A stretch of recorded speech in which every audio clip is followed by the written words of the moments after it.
गौरी कुठे चालली? कुठे चालली माहित नाही? बीच वरती. काय काय घेतलेस ते? खेळणी घेतली. काय काय बघू बघू बघू. हे असं काय घेतलेस? काय बॉल घेतलाय? ओके. दीदी चप्पल घालते गौरी तुझं? होय, घालता येतं ना तिला बरोबर? माझी तुझी बॅग ठेवली आहे गाडीत, पाठीमागे ठेवली आहे बघ. मीच ठेवली आहे ते बघ. ते बघ बाबांच्या तिथे बघ. दिसली? तिला झोपायसाठी ते मऊ मऊ आणि जरा उशी द्या. उशी आणि बेडशीट.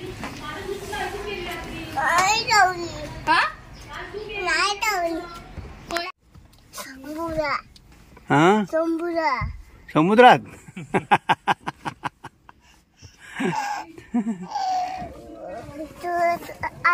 बाबा काय म्हणतात बघ.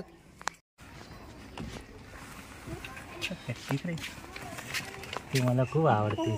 तुझं कोण आहे? बाबू आहे. मला बाबा वगैरे बाबू वगैरे म्हणजे बाबू आहे ना. हा, तुझे बाबू आहे. बाबू आहे. बाबूची पाय घेत नाही मग तू? बरवते इकडे पण पाय घेत नाही बाबू माझ्या. तू मला मी कुठे बसू? इथे बसून सांगायचं. इथे बस. ह्या सीटवर बसून सांग. मी कुठे? इथे बसून सांगा. हा, इथे बस. असं आहे का? हे बीचवर जायचं होतं. आम्ही आता चाललोय मंदारच्या देवलीच्या घरी. तारकर्लीपासून देवली काही अंतरावरच आहे. चला बाय बाय. बाय बाय करा सगळ्यांनी. Bye bye.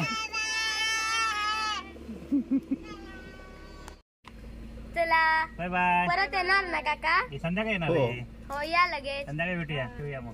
ही घराजवळ राहणारी मुलं किमूच्या वयोगटाची. हायवे क्रमांक 66. आता उजवीकडे थोड्या वेळानं वळायचं.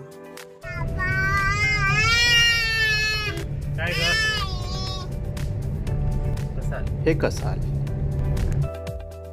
गावातून जाणारे रस्ते अरुंद असल्यामुळं नेहमीच कोंडी होते.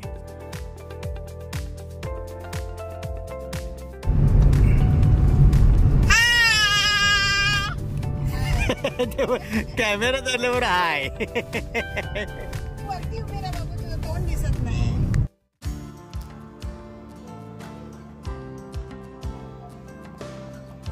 मनाच्या खोल कोपऱ्यात कुठेतरी काही गोष्टी लपून बसलेल्या असतात. कधीतरी अचानक त्या आठवणीत येतात. मग उगीच हुरहुर वाटते. खूप वर्षापूर्वीची गोष्ट. पुण्यात राहणारा माझा एक मित्र. त्याचं लहानपण सारं पुण्यातच गेलं. कशी ओळख झाली लक्षात नाही. कोल्हापूरला आला की आमची भेट व्हायची. आम्ही त्यावेळी शाळेतले, एकाच वयोगटातले. मी कोकणातला, देवगडचा हे त्याला माहीत झालं. पुण्याहून आला की पहिला प्रश्न असायचा, देवगडला गेला होतास? मग मी ही खुशीत देवगडला काय काय केलं, कुठे कुठे गेलो हे सारं तिखटमीठ लागून सांगायचो. त्याच्या चेहऱ्यावरती उत्सुकता असायची. नंतर खूप वर्ष भेट झाली नाही. अचानक अशीच वाटेत भेट झाली. त्यानं ओळखलं आणि विचारलं, देवगडला गेला होतास? मी हसलो आणि तो पण हसला. त्यानं सांगितलं, त्याच्या शाळेत जाण्या येण्याच्या रस्त्यावरती कोकणातल्या एसट्या जात येत असताना दिसायच्या. मालवण ते पुणे, देवगड ते पुणे. लाल मातीचा थर बसलेला असायचा. त्याला ते खूप छान वाटायचं. कोकणाबद्दल उत्सुकता असायची. आपले कोणी नातेवाईक तिथं नाहीत, त्यामुळे आपण जाऊ शकत नाहीत याची खंत सुद्धा असायची. काही वर्षांनी शाळेतील सहल कोकणात गेली. मग काय, त्यानं ठरवूनच टाकलं, कोकणात जायचं. आता रिटायर झाला. सिंधुदुर्ग आणि रत्नागिरी जिल्ह्याच्या मध्येच कुठेतरी एक गाव आहे आड बाजूला. तिथं तो राहतो.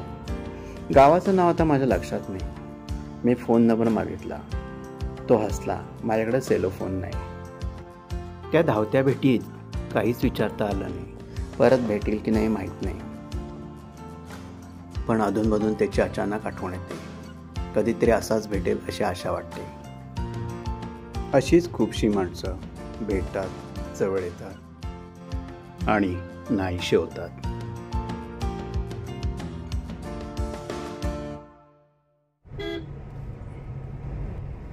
गौरीचं नानी बरोबर काहीतरी बोलणं चाललंय.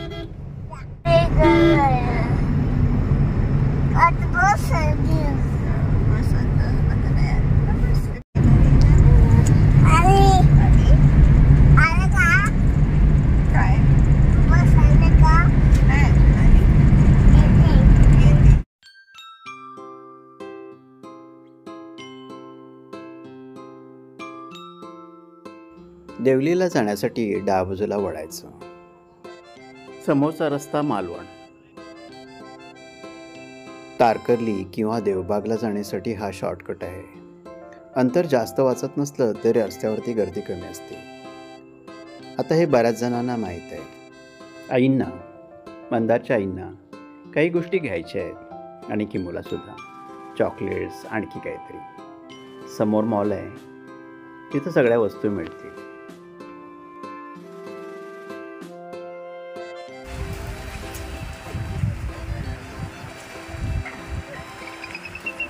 हात पकडा तिचा.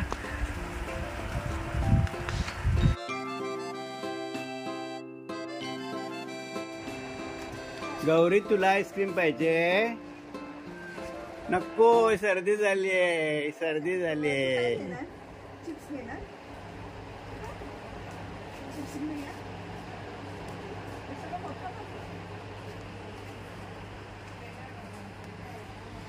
काय पाहिजे गौरी? एवढं घेऊया. मग काय घेऊया? गौरी सगळ्याच गोष्टीला नको म्हणते. काय घेऊया? हे घेऊया फुटाणे. मग काय घेऊया? शेंगदाणे घेऊया. ते मसाला शेंगदाणे. हे शेंगदाणे घेऊया. मसाला शेंगदाणे. खारी घेऊया, खारी लागेल. तुम्ही खुश हां. शेवटी खारी, चिप्सचं छोटं पॅकेट, कॅडबरी जेम्स आणि शॉर्ट्स आणि काहीतरी किमूनं घेतलंय. कशासाठी घेतलंय माहीत नाही. देवली. काही मिनिटातच मंदारच्या घरी पोहोचू. गर्द झाडीतून जाणारा छोटासा रस्ता. मागच्या वेळेस देवलीच्या घरात आम्ही एक रात्र थांबलो होतो. समुद्राजवळ असल्यामुळं आणि उन्हाळ्याचे दिवस असल्यामुळे खूप गरम होईल असं वाटत होतं, पण बऱ्यापैकी थंडी होती. कदाचित दाट झाडीमुळे हवेत गारवा आला असेल. समोर दिसतंय ते भगवती मंदिर, देवलीचं ग्रामदैवत. मंदारच्या घरापासून अगदी जवळ आहे.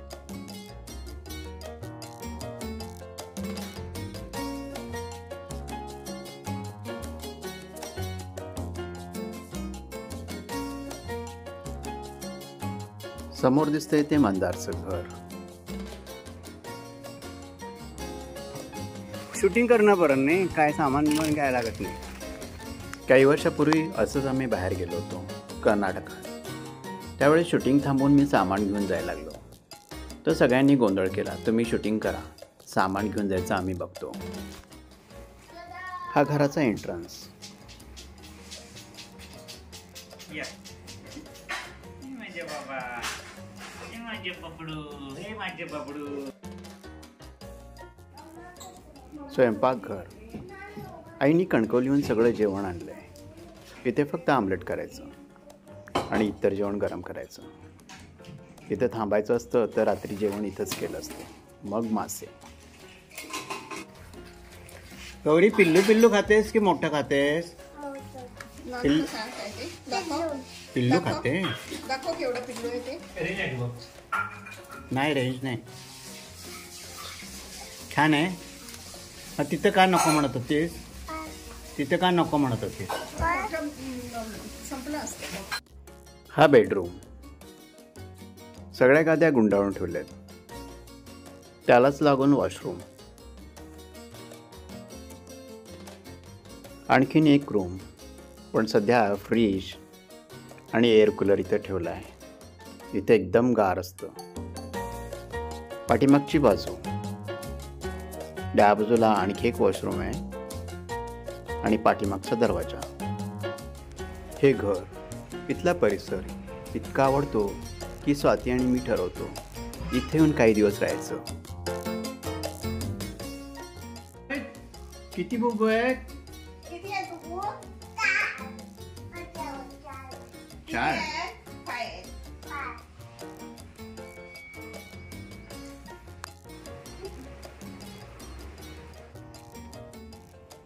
आता सध्या नवीन झाडं लावण्याचं काम चाललंय. नारळाची, सुपारीची. आईना दाखवायचंय. हे नारळ लावणार. हे नारळ. हां हां. सुपारी लावल्याने खाल्याने वाटतं गुराने एवढे एवढे मागच्या वेळेला एवढे झाले होते. बऱ्याच ठिकाणी रिकाम्या जागेवरती झाडं लावण्यासाठी खड्डे करून ठेवले. हे सगळं नंदू चव्हाण पाहतो. तो देवलीलाच राहतो. आता वरच्या देवलीत राहतो. हे सगळे माड ना इकडे. माड.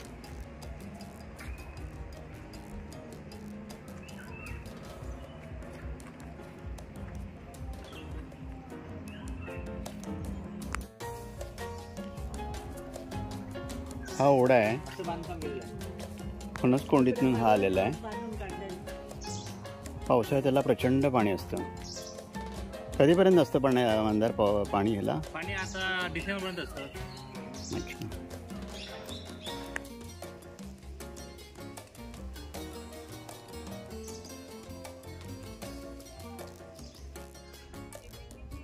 समोरचं झाड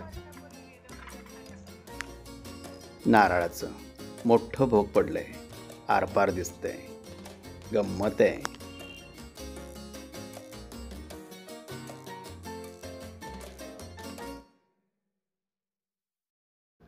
आणि नारळ पण लागलेत.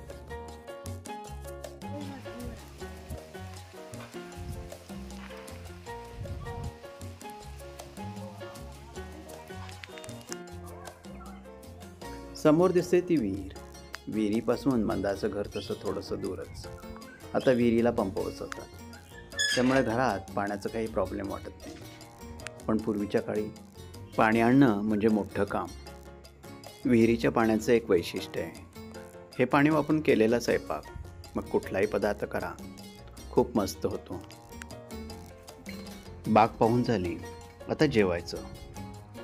सॉलिड भूक लागली. मंदारच्या आजींनी खूप वर्षापूर्वी जपून ठेवलेला हा पाषाण, यावरती चित्र कोरलेली आहेत. वालीची भाजी, काळ्या वाटाण्याची आमटी, आमलेट, चपाती आणि भात.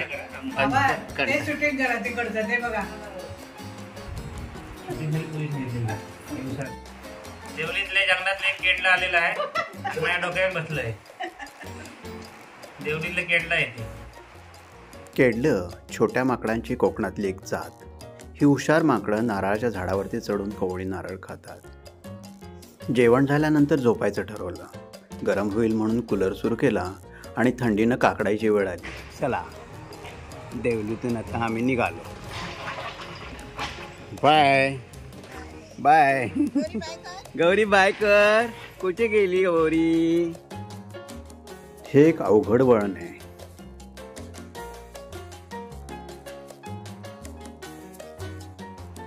आता नंदूच्या घरी जायचं आणि तिथून मग चिवला बीच.